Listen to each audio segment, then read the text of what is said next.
जातीय शिक्षा नीति 2020 अनुपालन होला परे आमे इंटर्नशिप को गुरुत्व प्रदान करूछु, एईडीपी को गुरुत्व प्रदान करूछु, अप्रेंटिसशिप एम्बेडेड डिग्री प्रोग्राम एवं एईडीपी को नहीं कि जो पिला माने आसुछंती उच्च शिक्षा को समानक मनरे किछि किछि मात्रा रे द्वंद्व रही।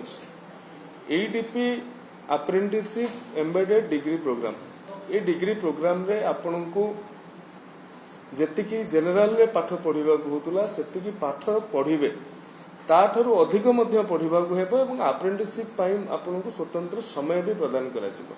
केते क्षेत्र रे पिला मानकर बा अभिभावक मतरे थिला जे एईडीपी कोर्स रे कले कोर्स करिकुलम कमी जिवो बा पाठ कमी जिवो, बिल्कुल ताहा नुहे।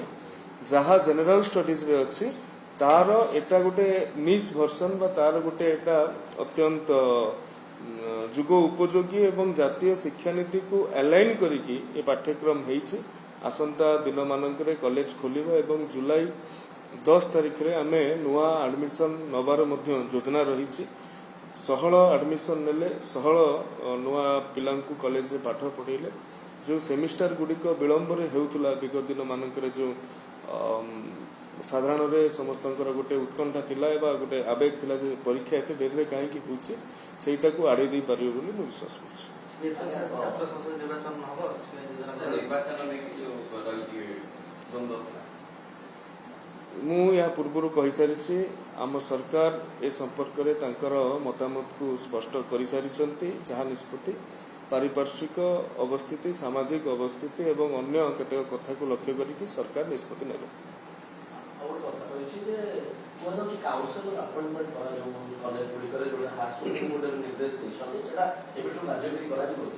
तेणु सुप्रीम कोर्ट का निर्देश नामा मध्य रही एवं आमर जो इंटरनल कमिटी अच्छी इंटरनल कमिटी रे मध्य जो एसओपी अच्छी से काउंसलिंग पाई मध्य व्यवस्था अच्छी। उद्घाटन कले लोकार्पण कले शक्तिश्री आप ठारू आरंभ करिकी महिला एवं शिशु विकास मंत्रालय जहाँ जहाँ काउंसलिंग टेलीमानस करा जायछि ता छड़ा शक्तिश्री रे मध्य शक्तिश्री साथी, शक्तिश्री संयोजिका एवं शक्तिश्री अपा प्रत्येक जिले में शक्तिश्री अपा मान को नियोजित करा जाउछि। जो माने जने वर्किंग प्रोफेशनल वुमेन से माने तांकु प्रत्येक जिले में 5 जन महिला को नियुक्ति करा जाउछि। कि डॉक्टर हेतिबे कि एडवोकेट हेतिबे जहांकर लीगल ठारू आरंभ करिक एकेडमिक क्षेत्र में पारदर्शिता थिबो सेमान को मध्य नियुक्ति करा जायछि। सरकार काउंसिलर पई जो इंटरनल कमिटी गठन कराइछि सेमानकर काम केवल केस डिस्पोज करबा नुहे, एसओपी रे मध्य अछि सेमाने काउंसलिंग करिवे। प्रत्येक डिपार्टमेंट रे गोटे गोटे छात्री को मध्य क्लास रिप्रेजेंटेटिव भाव में रखा जायछि, सेमानकर दायित्व मध्य काउंसलिंग करबा। ता सहित ऑनलाइन में विभिन्न मॉड्यूल मध्य रहउछि तार छात्री माने ताहाको मध्य तार लाभ उठाउछन्ती शक्तिश्री आप माध्यम रे। ये भी गोटे काउंसलिंग रो प्रक्रिया। या पूर्व मध्य एंटी ड्रग पाई मध्य अनेक कार्यक्रम करा जायछि। गोटे गोटे इंस्टीट्यूशन मानकर मध्य आमे सेटिकार फैकल्टी को दायित्व देइथिलु जो माने ए कार्यक्रम गुडी को देखिबे।